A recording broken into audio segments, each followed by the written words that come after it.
闻大白话，那么要带您来看到南韩的局势。我们现在也来看到的是，这尹锡悦现在这个戒严之乱之后，也害惨了自己的党。那么现在尹锡悦还一直都说他没有收到通知，但是南韩宪法法院将决定是不是已经要送达，因为他一直想要做一个送达原则嘛。那么如果我不要收，那就表示我没有收到，我就不用理会了吗？南韩宪法法院就说了，寄送给尹锡悦的文件呢，一直都是相同，但是一直都是未送达。负责的大法官已经将目前的情形告知其他人了，所以他们在进行讨论，但是无法公开详细的内容。可是下个礼拜就要圣诞节到了，这个尹锡悦的圣诞节恐怕是过得不是很快乐，因为韩国戒严联侦组将在传唤他在圣诞节这一天出庭应讯。根据韩联社的报道呢，公调处办公室的听证会将定于圣诞节这一天上午10点来举行，联侦组也在传唤通知书，要求尹锡悦当天要接受调查，而且指控他涉嫌违反内乱罪，滥用职权妨碍行使的权利。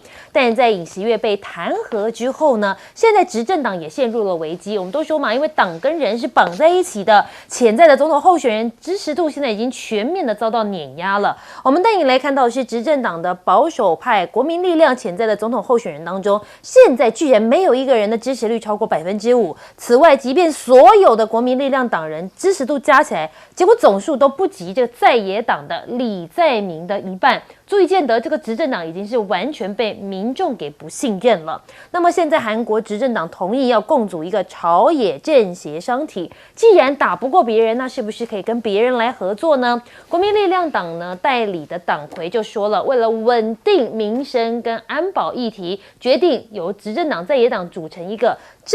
朝野的政协商体，国政混乱的局面预计呢可以获得一些缓解，也希望能够找回一点支持度。只是我们带你看到的是，现在这个总统被说其实也是蛮迷信的。韩国总统是不是都离不开萨满？听说呢，这尹锡悦身边其实有3位法师，曾经还建议别人要挖祖坟改风水。那么包括了谁？明道士明泰君、渐进法师全成培，还有天公就是李天公。那么明泰君深陷金建熙的丑闻，那么在戒严前就被检方拘留调查了。金建熙就是尹锡悦的老婆嘛，被爆出多次给予现金要求，这个明泰君呢要帮尹锡悦传出他曾经呢帮他解梦哦，还准确的预言说他一定会当总统，所以金建熙就非常的信赖他。那么这个渐进法师全成培则是在戒严后落难，被检方拘捕调查，怀疑他非法收受一些政治现金。但是我们带你看到的是，李天公更曾经建议尹锡悦干脆把总统府从青瓦台移到龙山去，避免这个魔咒，还预言尹锡悦会成为统一北韩的首位大韩总统。只不过现在真的是问题超多的，你看包括曾经性侵下属而遭处役，韩国前情报官改作善命，手握戒严笔记本遭检警查获。他们说检警调查发现，退伍后转行当算命师的卢尚元，不仅被发现曾经参与这个农特利谋划的聚会，甚至可能是南韩戒严事件的核心人物，成为这整体事件的设计者，甚至还他们发现他手握一本戒严笔记本，难道跟死亡笔记本一样吗？写什么就会应验什么。但现在美国跟韩国原本的关系不是很好，随着尹锡悦现在被弹劾了，是不是还是愿意抗中挺韩呢？美国表态支持哪个南韩的代理总统，美方全力支持南韩代理总统发挥过渡作用。拜登政府在明年下台之前，也会跟南韩政府的高层进行会面。而现在驻韩美军大家长也换人了，韩国的代理防长会见美国的印太司令，美韩都一致认为加强美日韩的合作会遏制应对北韩挑衅或是这些核岛的挑衅是至关重要的。但是现在美国媒体担忧，弹劾尹锡悦之后会不会有中国介入？那李在明动摇美日韩安全合作呢？因为呢，这 Politico 就分析了，如果尹锡悦弹劾下台，下届总统选举可能由李在明来胜出嘛。我们刚才说他现在的民调很高，国民力量全部的人加起来都没有他一半的高，所以他可能动摇现在的合作关系，让中国在韩国的影响力相对来讲是比较扩大的。好，我们再带你看到另外一个战场，就在联合国的安理会，唇枪舌战。结果没想到这个美国代表竟然口误了。我们先来带你看看他是怎么说的。Whether China has been giving support to Russia's efforts and protecting the protecting the DPRK. 好，你可以看到耿爽都忍不住笑了出来。美国代表指控中国大陆一直在为俄罗斯这边违法行为提供一些政治掩护，还要给北韩壮胆，和中国大陆常驻联合国副代表耿爽开启唇枪舌战。不过，这个美国代表一度口误把北韩讲成了南韩，让耿爽忍不住这个脸的笑意都喷出来了。我们先请教一下韩明哥，我们先来看看南韩的情形。现在尹锡悦被弹劾之后，哇，这个执政党跟着他一起崩落了吗？现在这个当然是必然的一个结局哦，因为国民力量党在第一时间没有站在韩国人民的立场上，那其实基本上他们大概就是慢慢会失去韩国基本民众的支持。那可是问题是，尹锡悦只要多负隅顽抗一天，国民力量党的支持度就越下来，这是没办法的事情，因为想切割也切割不掉。那所以在这种状况下，尹锡悦正在逐渐的消耗韩国内部的社会，会让韩国内部社会的公司裂解，这是非常糟糕的一件事情。那可是看起来他并没有打算要认输的准备。我觉得这个人跟赖清德还蛮像，你知道赖清德你看也不是吗？昨天国会通过了这个3法，他马上要来用更大的民主把它压过去，这到底什么鬼啊？这个想法显然跟尹锡悦一模一样。所以我认为我们现在是不是也要去查一下赖清德是不是旁边有一些国师在给他一些出这些馊主意？不然的话，怎么会一直搞成这个样子呢？可是问题是，现在他们发觉，这个堂堂一个韩国的大统领，居然旁边就是一堆妖僧，就在旁边四周环绕。我真的不知道为什么到现在21世纪了，人家随便跟你胡说八道几句，你就相信，还被奉为国师，讲的跟真的一样。这到底是什么脑袋才会相信这种东西啊？那但是问题是，事实上他们就相信，而且不是他相信哦。大家忘了朴槿惠吗？朴槿惠也是一样啊。朴槿惠为什么那么信她那个闺蜜？因为她闺蜜的爸爸也是一个国师。哦，对啊，也是一样啊，在传教的啊，也是朴槿惠对她深信不疑啊。对啊，所以我觉得就是韩国的自己是不是应该要去检讨你们的社会文化到底出了什么问题？一个一个学历、经历、资历都不低的人，为什么会去相信这些妖僧？我真的不懂啊。那但是你以为只有韩国是这样吗？台湾其实也差不多。台湾很多政客旁边都有一些妖僧。真的，大家都知道了，对啊，他也是对他们言听计从了，所以我真的觉得很糟糕。那但是问题是，现在韩国的社会就会被他们逐渐的搞得越来越混乱。那尹锡悦现在打算显然就是我就是撑到底，你说什么我都不出去，那我就龟缩在里头，然后一直等什么？等宪法法庭开庭，他要为自己辩论，他想的就是这个样子。可是这一个过程可能长达3个月到6个月以上。那韩国经得起这3个月到6个月吗？那美国也非常担忧这一点，因为韩国如果一旦陷入混乱，对美国是绝对不利。所以美国当然希望能够稳定这个局势，可是问题美国又不希望上来的是李在明，因为李在明当他爬过国会围墙的那一幕传出去的时候，他已经变成韩国人民心目中的英雄了。所以基本上，如果现在你展开选举的话，大概就是李在明稳上。但是李在明真的有这么顺利吗？也未必。为什么？因为现在大家在比赛，韩国的法庭可能很快就会开庭，然后判他有罪，然后就直接把他干掉。这也是很可能会发生的事情。所以我觉得，在这个比赛的速度里头，大家就看谁先达阵吧。好，杨老师，你又是怎么看这个韩国目前的局势？尤其是又有这个法师疑云。韩国，我预测明年4月到8月之间会举行总统大选。第一个宪法法庭一定会弹劾他，接受就是国会的弹劾案。那现在宪法法庭只有6个人，那看国会是不是能够很快的再增加3个人。韩国的宪法法庭是总统提名3位，国会通过3位，那当然一定是按照政党比例，所以2位反对党，因为现在反对党比较多，1位执政党。然后呢，宪法法庭的庭长自己提名3位，所以它的组成不是完全由总统掌控。我们台湾的这个就是宪法法庭呢，完全都是由总统提名，立法院这个通过。你看现在正在提的7个，那因此韩国我是觉得以尹锡悦的这样子一个蠢事这种不可思议，而且越来越多细节会出来。那我宪法法庭，我觉得通过时间，这个只是大概1个月到2个月的这个时间，所以明年4月到8月，就宪法法庭通过之后2个月就会举行大选，4月到8月举行大选。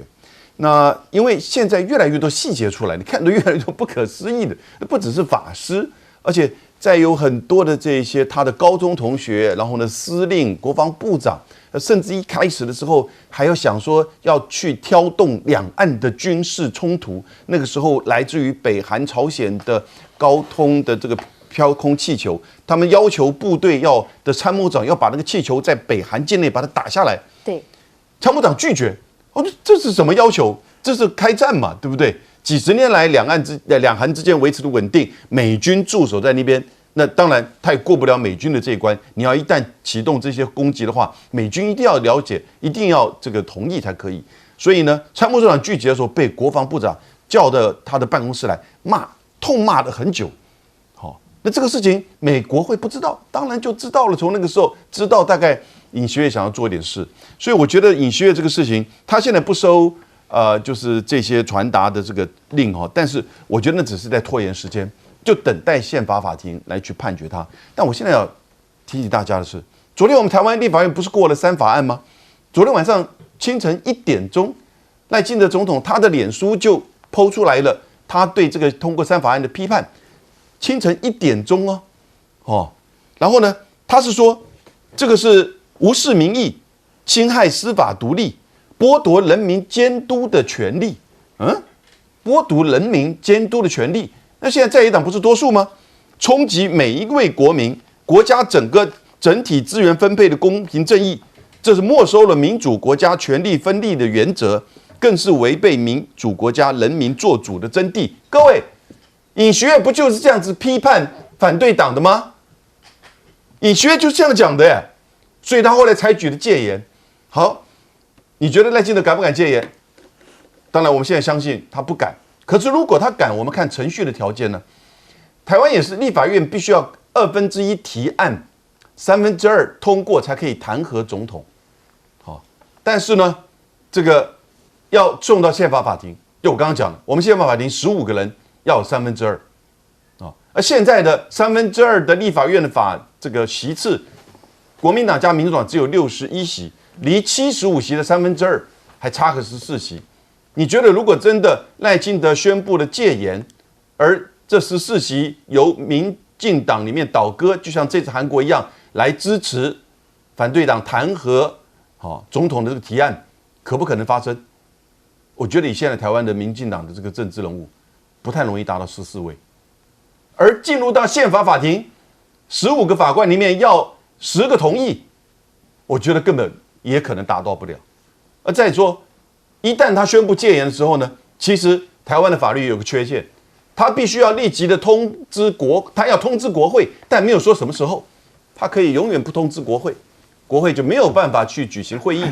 然后要求他停止戒严，所以我觉得我们在这个戒严法上面这当然是一种借鉴，来看看我们自己的作为。因为当这个3个法案通过在昨天的立法院的时候，赖清德所讲的话，让我们这么清楚的觉得，哇，这不是刚才尹锡悦所讲的话吗？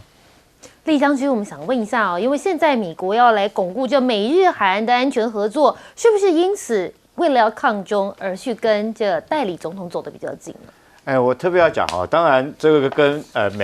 美国这个日本、韩国要结盟有很大一个关系是这尹锡悦这件事情，大家本质上面都认为他是不是跟在野党的一个斗争，然后被在野党这个提出来反对案提了太多以后，在执政跟在野的斗争。但是我认为这件事情本质上面是一个大韩民族的一个民族主义的精神发扬。因为尹锡悦民调为什么会低？后来逼得他非要用这种激烈的走上戒严这条路，就是因为他民调低嘛。那他民调为什么会这么低？然后他执政为什么变成劣势、变成少数？那就是因为他一直在这个亲日本，这个舔美国到美国去唱这个美国派，然后跟日本来讲，然后又舔日本，然后希望在美国拉拢之下，要美国促成他日韩这个跟美国来讲结成一个小北约的一个形式。那所以他就尹锡悦极尽可能去舔美，那舔美结果又舔日的结果就变成什么？他就把这个本来日本这个跟韩国来讲，韩国人民其实对日本，因为他曾经在那边殖民过嘛，对日本人是很反感的，尤其是劳工的权益问题，还有慰安妇的问题。那你今天尹锡悦用这种极端的，用这种让自己的劳工、让自己的企业去赔这些劳工钱，而不同意说日本不用赔钱了。那就大韩民族来讲，他民族性本来就是很刚烈的嘛，那绝对不能让你这个一个国家元首这样让自己丢人。所以我觉得本质上面是一个大韩民族，所以才造成他民调低，民调低才造成他这个必须最后他用这种激烈的手段想要挽回颓势了哈。所以说，当这回头来看，如果说是整个民族是这种反美反日有这种情绪还在，你没有办法安抚之前，美国想要利用这少数的政治人物，想要让他们结盟在一起，是会引起民众的反弹。我觉得尹锡悦这件事情就是很明显一个例子吧，明明就是韩国人民是在反日，你非要拉他是跟日本在一起，就是造成今天这种后果。所以我觉得，如果说美国还想要在挑动日韩之间感情，尤其是韩国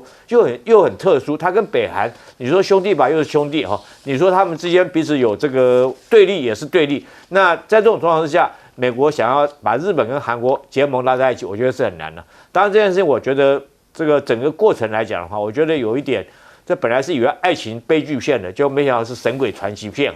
这个整个来讲，包括从金建熙会跟这些妖僧走这么近，然后这些妖僧后面来讲又有这个法师会算命，然后法师后面他又有背景又跟这军方这些高层联系在一起。我想这整个一连串，你就知道整个事情的来龙经脉，大概就可以探索出来。他这个金建熙相信他这个法师，然后这个法师后面又有这个我们讲的这个算命的这位道长，那这个道长就是军人出身的，那他军中还有一些关系在，所以整个就串联在一起。我觉得根本就是整个妖僧乱政，然后后宫干政的一个结果。好，我们稍微休息一下，广告之后回来带您看看美国的焦点。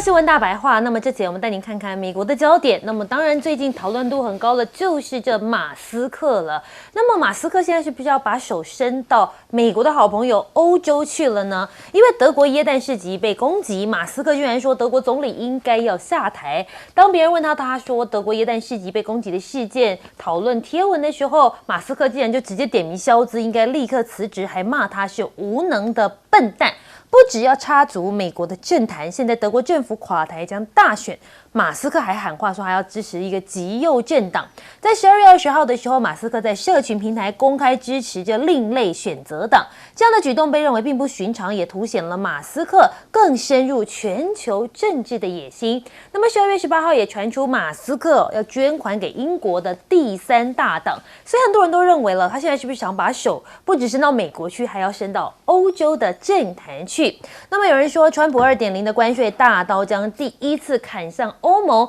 增加美国购买美国的石油跟天然气，否则就要加关税。因为现在川普就说了，他告诉欧盟，如果他们必须透过大规模的购买我们的石油跟天然气，否则呢，我们将用许多的关税来对付他们。那么现在川普加马斯克，现在难道是要搞垮美国政府吗？那么中国又被牵拖了，美国政府恐怕要关门，白宫批川普、马斯克想想为自己的富豪朋友们减税。白宫的发言人尚皮耶就说了，这总统当选人呢，川普跟马斯克为了推动富豪减税，导致了这样的乱局，所以共和党你是不是应该要想办法来解决呢？那么现在就有评论说，川普都还没有就任，但是混乱已经开始笼罩美国了。美国众议院在最后一刻终于临时通过了这开支法案，美国政府也逃过了关门的命运。在美国政府濒临停摆前的数个小时，那么终于有共和党控制的美国联邦众议院在12月20号星期五的深夜通过最新版的临时开支法案，让政府免于关门。但是他们否决的最新拨款法案删除了所有跟中国有关的条款。南华早报的报道，当地时间12月19，为了避免政府关门，国会闯关成功，美国国会众议院呢，共和党人提出了一项精简版的拨款法案，文本从1500页删到剩下116页，所有有关限制在美国半导体人工智慧 AI 领域对华投资的条款，通通都不见踪影了。政府都要快关门了，但是美国议员还在拉中国下水。那么参议院的民主党领袖查克·舒默就说了，他特别自豪法案包括对美投资、中国开发 AI 晶片等关键技术的新限制。那么参议员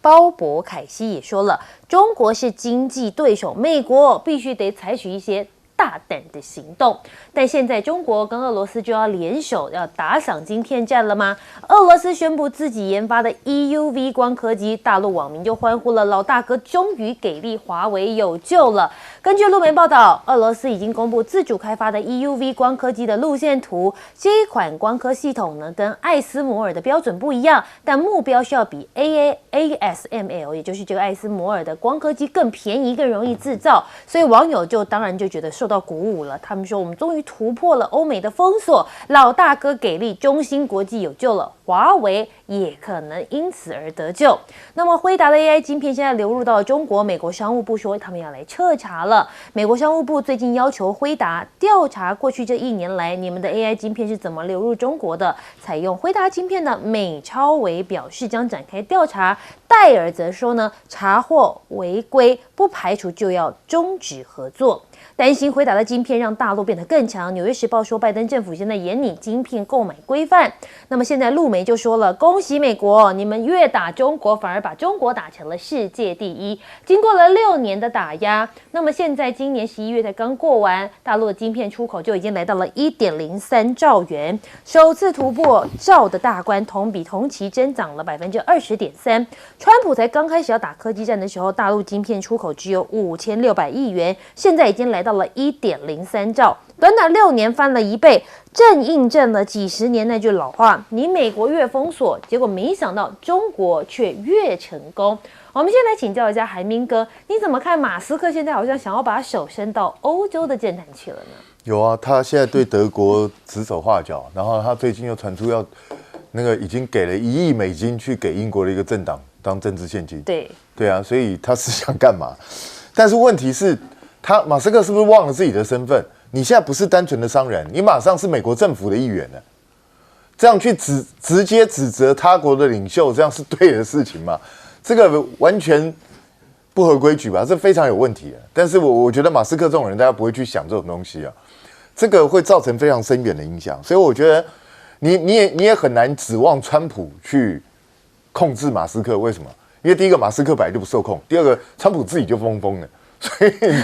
你就很难叫这2个能够擦出什么样的火花，要稍微克制自己，所以我觉得是很困难。然后你看，川普现在不断的去对全世界宣战，说你反正不听我的，我就用关税对付你，这样子会对全球经济带来非常严重的影响。所以我个人是觉得这个问题重重。然后你看，他们现在连美国人自己也下手，我直接把你这个政府的这个预算经费我都把你掐住。让你美国政府差点停摆，所以我觉得这个东西非常糟糕，这个未来会在美国引起很多内部的政治风暴。我都在怀疑，川普如果真的是这样对内对外全面开战的话，到最后美国会变成什么样的一个状况？可能整个全球都会被他拖累，所以这是一个很危险的情况。那当然，美国现在2党唯一的共识就是要抗中。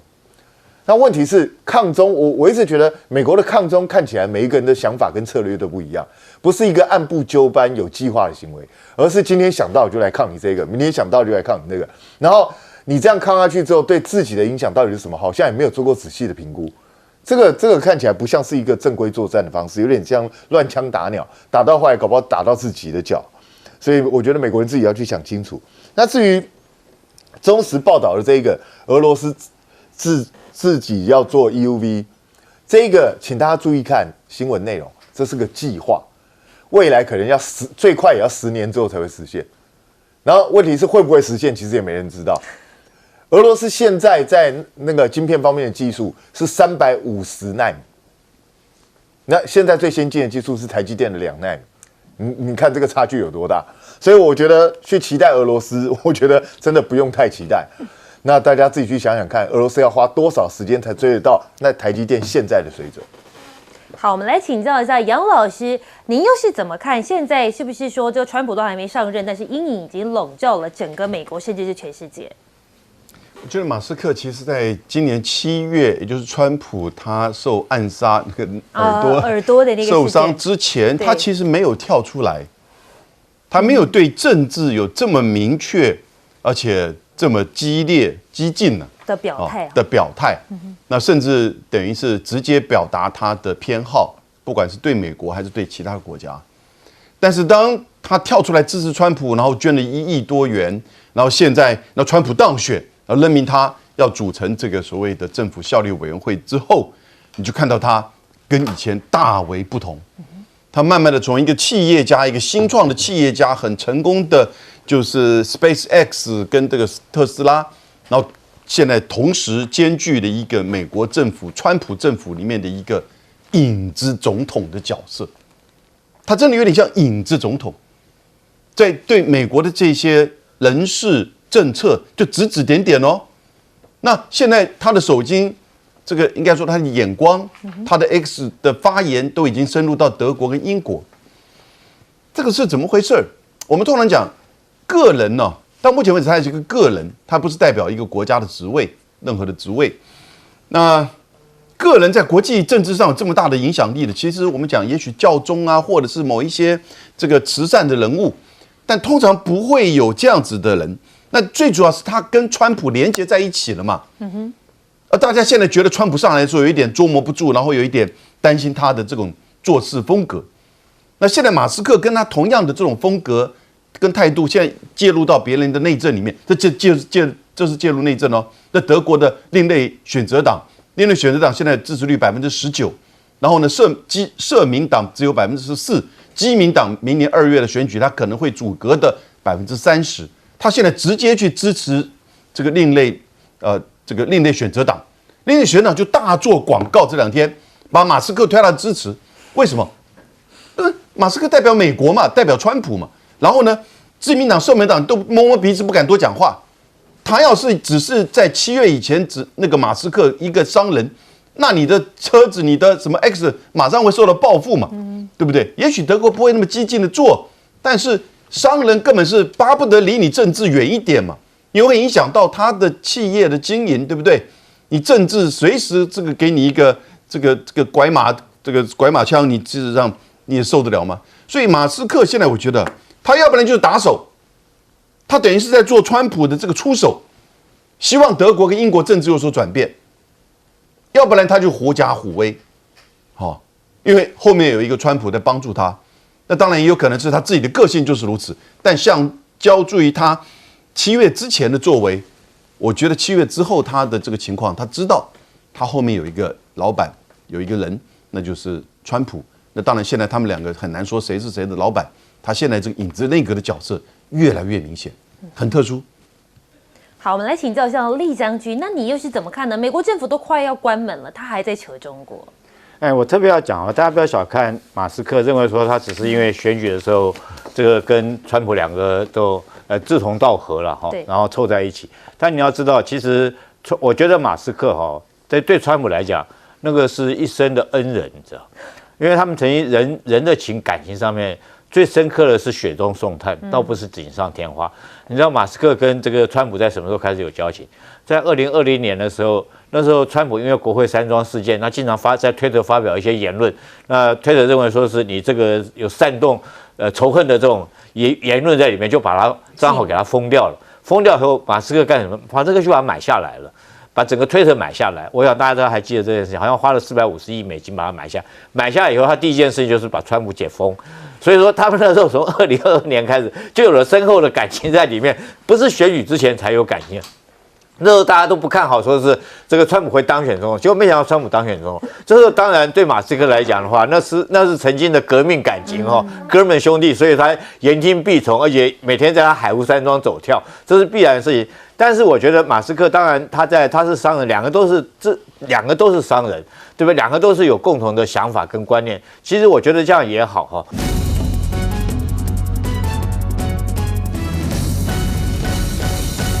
是现在呢，中美对俄乌的态度到底是如何？因为耿爽呢最近就讲了，他说，他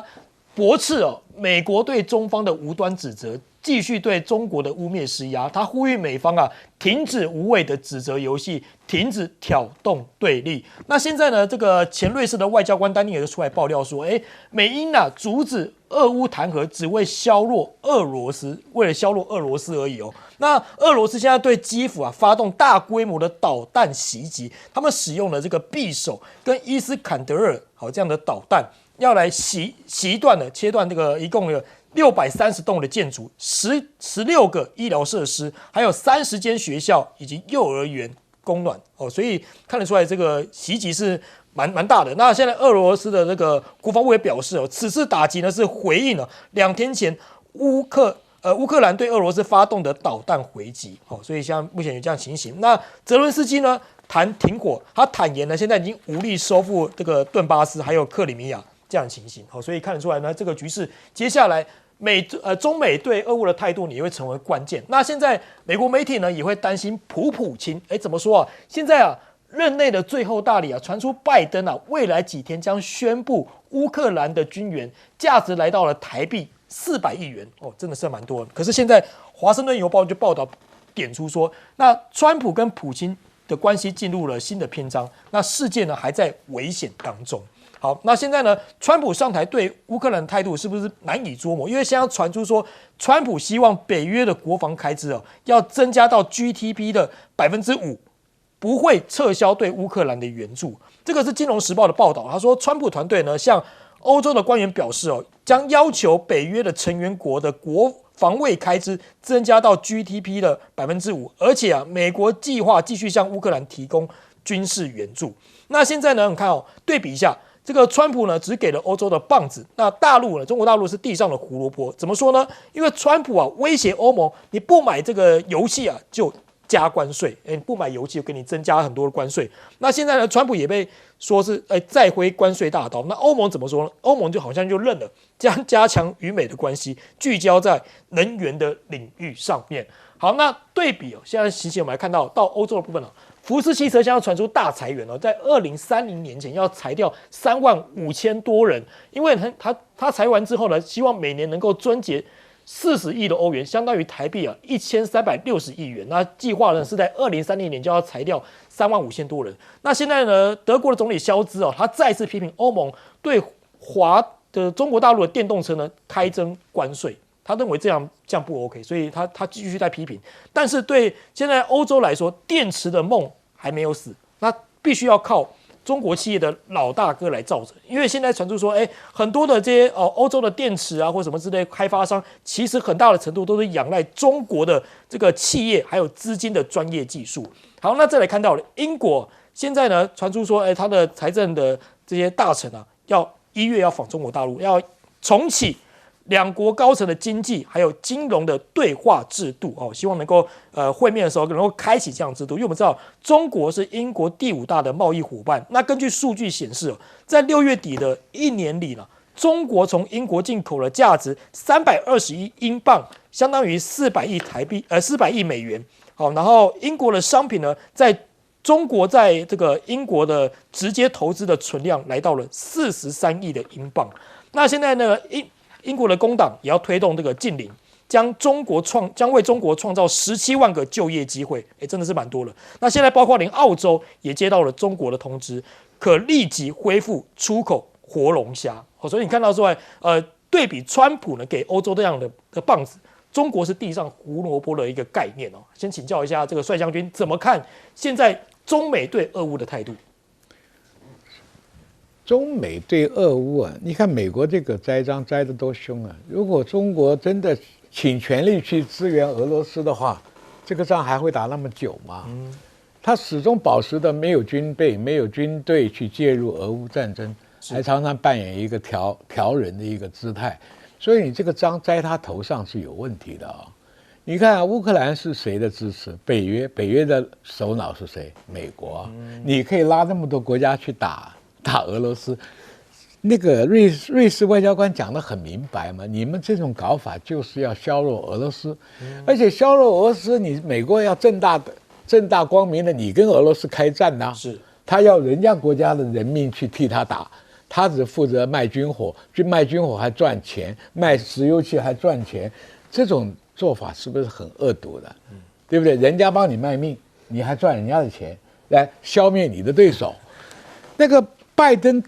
更扯淡了，你下台了，你输给川普，你输了，你报复他，不是这种手法吗？挖个坑让川普跳，利用你最后不到1个月的时间，还拼命给乌克兰送钱，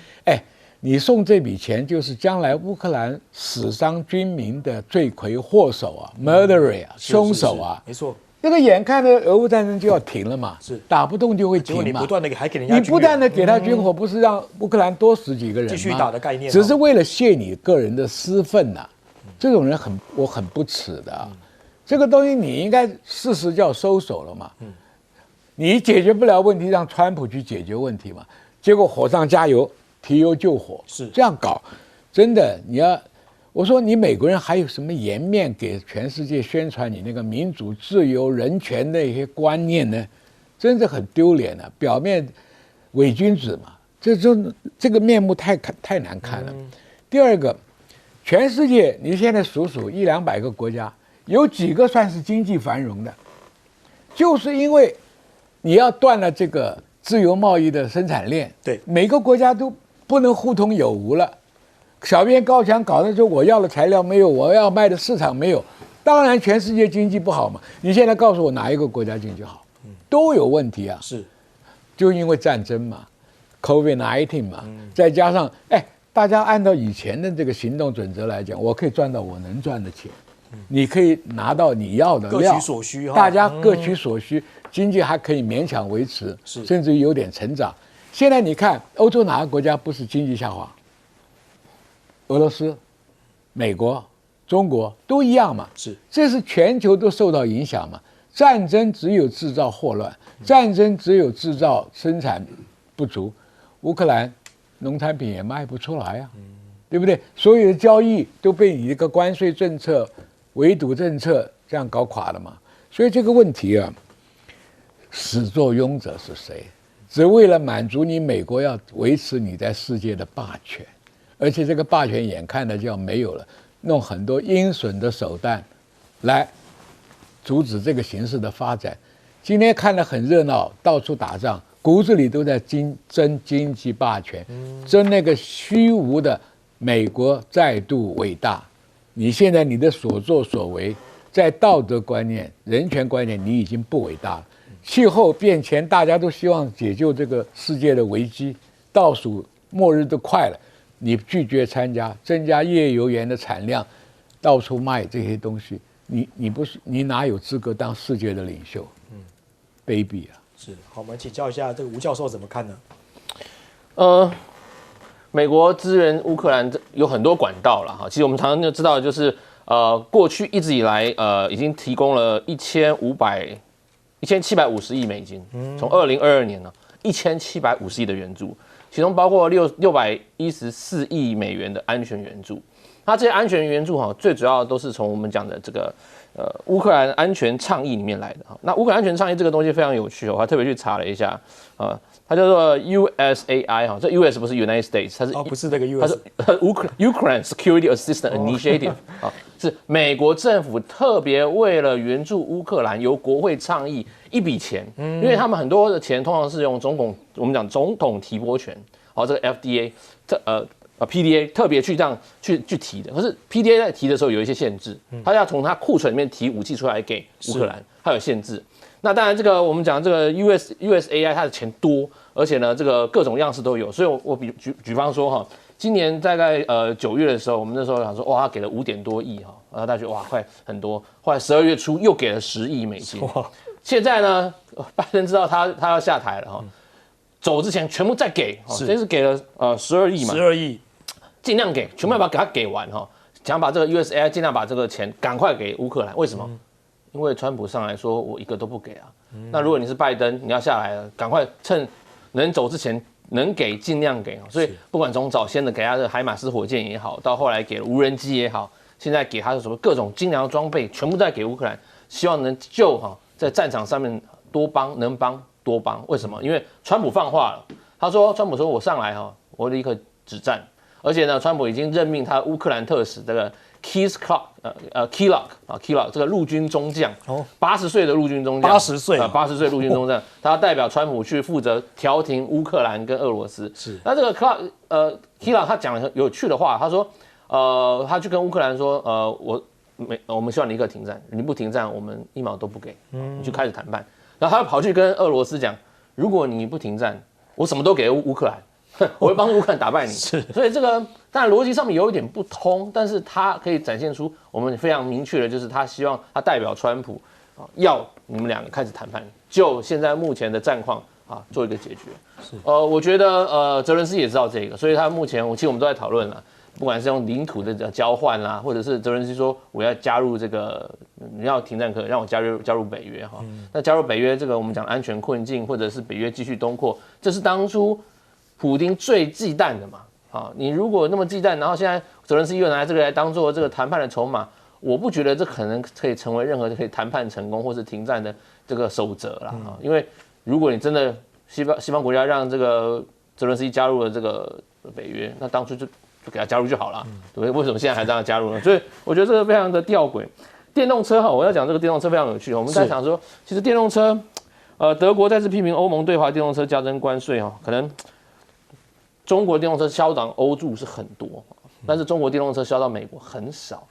所以川普现在上来有人说，是不是美国要对中国的电动车加征关税？其实不需要，因为中国卖到2023年卖到美国电动车就只有一个牌子。它叫吉利汽车，它这个 Volvo 就 Volvo 在大陆跟吉利合作是它卖到了这个美国就一种牌子，这个叫做吉利的 Polestar，在2000多台，所以你川普去磕大陆的电动车进口到美国是没有用。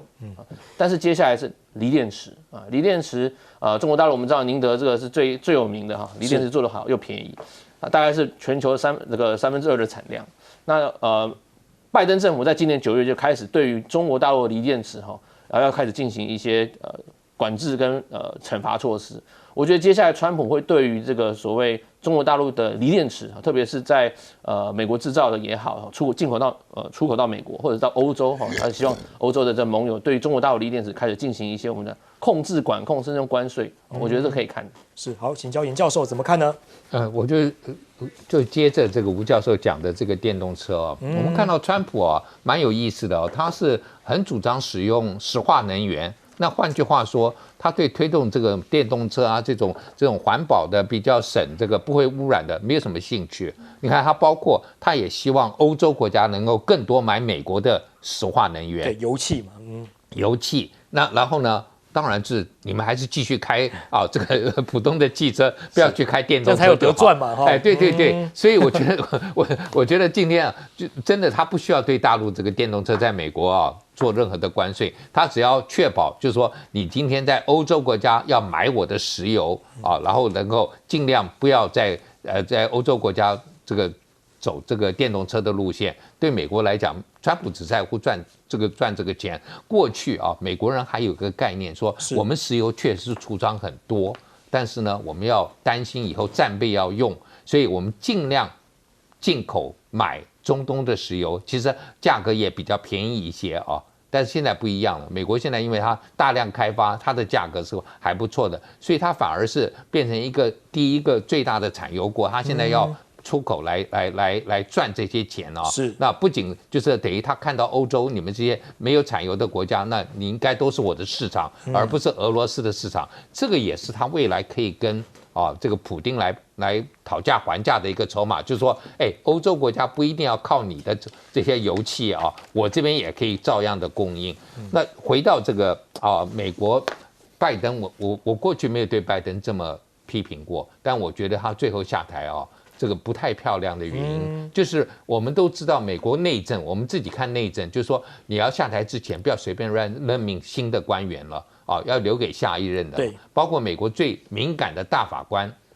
上一次奥巴马要下台之前，共和党都说你还有半年你都不应该任命虽然川普自己也任命了，但这个基本上美国人有一些共识，就是说有些职务真的不要这个时候再做。那同样在外交上面也是一样，一个重要的决定，你应该还剩1个多月了。你要留给下一任的总统来做，不要再插手了，不要再插手了。那特别是今天又被这个瑞士这个外交官讲出来，你美国就是等于是援助让他，好像他还可以打下去，然后呢，他有一点点的筹码。这个大概就是美国过去我们讲说，在阿富汗也好，特别是在伊拉克，他想要撤兵的时候要谈判要准备撤的时候，他搞一个 surge， 就是我再给你一股力量，再打多一点，让我这个离开也好，或者让你谈判的也好，有更多的筹码啊。他就希望说啊，乌克兰你稍微打出一个名堂出来，那今天未来川普把你逼上谈判桌的时候，你会有一些。但我怎么看哦？今天你看刚才。我们看到说，泽伦斯基已经承认乌东这2省大概拿不回来了，但事实上还有4省嘛，是啊，一路连接到这个我们讲说到克里米亚，我看起来今天大概都很难拿得回来。就是虽然现在目前俄罗斯占领的并没有完全100%哦，除了这个卢甘斯克之外，大概都是70%左右。那未来是不是俄罗斯会在别的地方攻击你一些，然后做一个谈判的交易，还是说今天真的就像北韩跟南韩之间，我们知道有一个道嘛，就是江原道是分2边的啊，其他的道都很清楚。那会不会未来也有一些这个乌东的这个 Oblast 这些省啊，会分成2块？我觉得这个是有可能的。好，我们再来看到的就是这个消失10年的马航，现在马来西亚要同意恢复搜寻的行动了，因为2014年。到现在已经10年了。那现在马来西亚的交通部长呢宣布已经同意要搜寻相关的一些残骸，因为2018年底7月的时候呢，其实已经厚达495页的这个实质调查。那这架呢波音777的直飞客机因为装置上呢可能有受到故意的操控，导致航机偏离航线。那这一点呢还没办法确认责任归属到底是怎么样。那这报告称呢，事故的结论必须要取决于飞机的残骸。但因为马航这件事情引发非常多的一些阴谋论。有一个阴谋论是说，英国媒体有报道说，失联的马航是被美军所击落的。说当时因为这个可能飞到了一些美军正在演习的一个地方，所以被美军所击落的。那有一名人叫做麦克马凯，这个纽西兰海上石油这个专台工人在泰国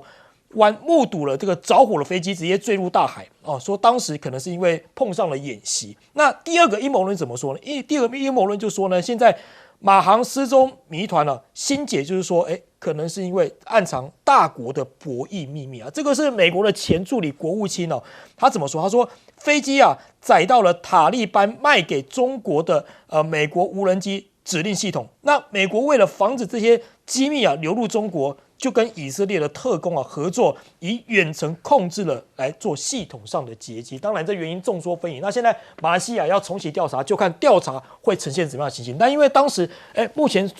找到的那个碎片其实有些都被海水冲到了非洲海岸或是印度洋，所以有证实这样的情形，所以目前看起来这个几率是比较大一点有点不谋而合的感觉。好，那再来看到现在中美斗争加剧，现在又扯到新疆了。怎么说呢？因为中国加大渗透美国的地方势力熊猫外交也成为手段。现在美国智库现在最新的报告出炉，说提到中国目前已透过文化交流、经济投资或是合作的方式呢，加强跟美国地方还有州政府的影响力。那这样会对美国的国安造成潜在的威胁。纽约时报还特别点出中国官员利用这个熊猫跟美国地方官员往来，那利用熊猫外交的方式呢，软化外界对于中国的形象。可是他也说，之前中国大蒜也被说威胁到美国国安，那现在要扯这个熊猫，所以大家也在引发讨论。那除了这样情况之下，包括辣椒现在也出事了。新疆的辣椒呢被指说是强迫劳动的产物。中国外交部说，有关的报告漏洞百出，因为现在有些西方的传媒引述一些德国学者的一些报告，指出说，美国或英国超市出售的辣椒含有来自新疆的辣椒原料，那这些辣椒呢可能是强迫劳动的产物所以他们呼吁大家不要买。那对于这样情形呢，中国大陆的外交部发言人林静也有相关的回应，我们来看看这段画面。从新疆的棉花到新疆的番茄，再到新疆的辣椒，个别的西方媒体和造假的专业户躲在阴暗的纸牌屋里，乐此不疲地炮制、导演一幕幕荒诞的肥皂剧，可以说不是在造谣，就是在去造谣的路上。好，现在新疆也被盯上了，那现在连杜鲁道也黑新疆了，那现在会不会面临下台倒数呢？因为现在加拿大制裁8名前任跟现任的中国高级官员，他们指控说你侵犯人权相关的问题包括了一些新疆地区等等。那其实，在2021年的时候加拿大的下议院投票通过了一项这个议案称说中国对待维吾尔少数民族的手段是这种种族灭绝。那杜鲁多呢，现在也宣布大规模的内阁改组应对政治危机跟美加紧张的关系那他也宣布说，现在内阁进行大规模的改组，约有涉及1/3的这个部长职位。那现在加拿大总理杜鲁多呢，现在宣布改组。那新民主党研拟在1月的时候提出不信任的动议接下来可能还会有持续的一些攻防下去。先请教一下帅将军，你怎么看呢？我讲中国人有一句话。有一只狗叫的时候，有上百只狗跟着叫。以这个唱衰中国这个强迫劳动，我倒想起一个很有趣的例子来比较一下。当年这个3反5反大炼钢、大跃进的时候，知青下放教授进牛棚那算强迫劳动垦荒大西北。那个时候你美国还要基辛格还跑去跟中国建交，那你那个时候怎么不谈这个强迫劳动？现在中国大陆新疆那边都是机器种棉花，机器种这些辣椒，你怎么给人家扣一个强迫劳动呢？而且你为了要仇中，什么都扣帽子连大蒜都影响他的国安我说那中国大陆应该还有一个奇招没拿出来。下次拿山东的大葱给你看看，2米长，换葱了，跟甘蔗一样粗，不打死你了不就？所以这个政治人物无所不用其极。现在你可以到中国大陆去看嘛，番茄、辣椒，现在哪还有什么强迫劳动种族灭绝，你看新疆的人口翻了好几番那灭绝的话，今天应该跟美国灭掉的原住民印第安人，你拿来比比从几百万的上千万的印第安人，现在剩到几十万了，谁在搞种族绝灭所以这些问题有关那个飞机的问题，我倒想到一个很类似的经验。你说马航是？马航，第一个，他第3个理由说这个无人机的秘密。你美国的无人机，中国要偷吗？中国的无人机比你创作的要好太多了，所以第3个理由传说不可靠。第一个说法呢是要打开，从残骸里去找，残骸已经在海里面10年了，你能找出什么可以操控这个飞机？这个说法不存在。倒是泰国这个看到这个飞机爆炸，刚好那边有美军演习我认为这个可能性比较大。你说演习反而有可能？因为什么？我有类似的经验。有一年我从华盛顿坐飞机要到 Newport 美国海军军官学校跟战争学院去，那我坐的是 TWA 的那个飞机，那个飞机很小，国内班机就是2个座位很小飞机小飞机，因为原来的航班被取消了，另外一班呢到 Newport 的那一班呢客满了，我就被迫坐到另外到另外加开的了，加开的另外一个地方结果那一架就被演习的击中了不见了。他们演习，我后来查嘛，你把我半夜丢到New Orleans还是哪个地方，我还要再转 bus 再到Newport。那我本来想要告你这个航空公司要赔偿嘛，结果听说那一班机就这么下去了，所以这个刚好是有可能的。这种有可能，因为防空飞弹上去以后他没找到靶机，你这个旁边有飞机就把你打下来，他可能误判，这个不能算是有阴谋的，它是误击的。我跟你讲，真正打仗的时候，战场上误击友军的事比比皆是啦。现在为什么美国要搞这么多资讯控制控管呢？就是避免这个问题。好，我们休息一下，广告回来继续讨论。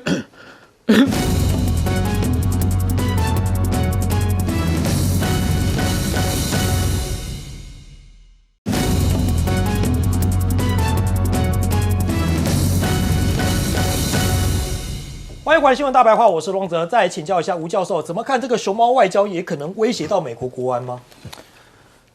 我是不知道为什么熊猫外交可以威胁到美国国安啦，除非他说是什么特洛伊熊猫。你记不记得以前我们对我们要跟那个大陆这个做这个熊猫活动的时候，他们也说这是特洛伊熊猫，熊猫打开里面会有什么士兵跑出来嘛？熊猫那么可爱，对不对？其实美国早期对熊猫是非常喜欢的，而且他们这个在不管是圣地亚哥啦、华府啦、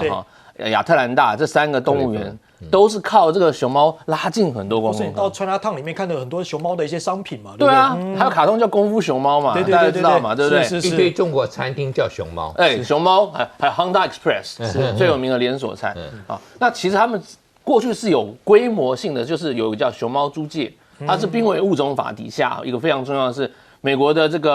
些动物园，他们集资大概每一年会给大概100万美金给中国大陆。当然，一来是熊猫租界嘛，所以他们就给了之后，就有熊猫到各个动物园里面，那你可以展示啊、饲养，然后中国大陆会派专家来协助你饲养。对，但是他们这些熊猫租界法案的钱给了中国大陆，中国大陆呢也拿去运用，比方说。成都有个大熊猫培育基地我不知道大家有没有去过，我常听到很多人去，那地方很漂亮，弄得很好，很像人家说是迪士尼乐园，人家讲说熊猫版的熊猫版迪士尼乐园是它其实是一个大型的动物园，里面还有一个 IMAX 影院还有影院还有电影院，厉害，然后所以可以吸引很多游客。是它早年2000年是美国人出资帮忙盖的，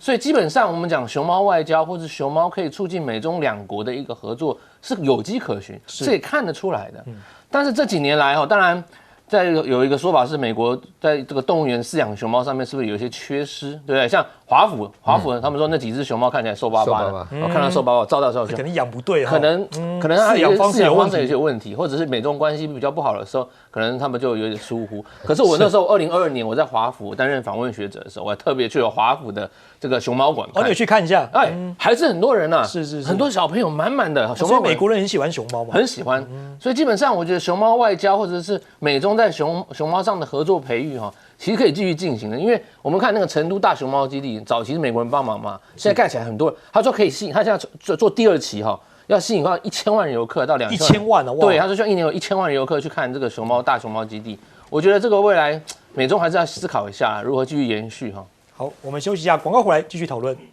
养熊猫。